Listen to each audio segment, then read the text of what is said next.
The conflict in Syria continues to make headlines, but rarely does the coverage mention a peaceful democratic federation along the Turkish border. One America's John Hines has more from Washington.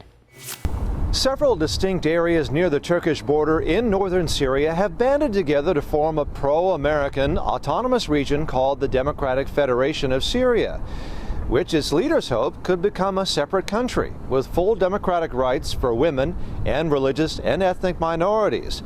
But Turkey sees the nascent democracy as a threat. Turkey look at us, the Syrian Democratic Forces, as a Kurdish force, and they always view us as an enemy. And because Turkey views the Federation as the enemy, Turkey has been doing whatever it can to destabilize the area, with bombs and even support for ISIS, says Democratic Council of Syria co-president Ilham Ahmed, speaking through an interpreter.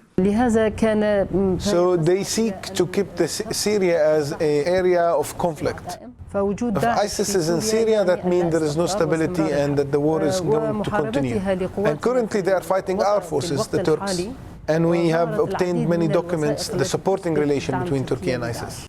By supporting ISIS, Turkey can destabilize the region and prevent a new secular country from emerging, a country which may grant women and others rights that could cause instability among their own populations, says journalist and researcher Kimberly Dvorak. What they're doing in northern Syria is they're not only they have their boundaries, but they're establishing a modern secular state, if you will, and it will actually be a more true democracy than the United States. And you can see how someone like Ilham here would be a threat to Turkey or to a threat to other Muslim nations, because if they're establishing co-presidencies where women have power, where do you think the young women growing up are going to want to live and will fight for in their country or the region they may reside? The Democratic Federation of Syria is seeking to build support for a role in the Syrian peace talks and a role in securing its own destiny, goals that are so far at least proving elusive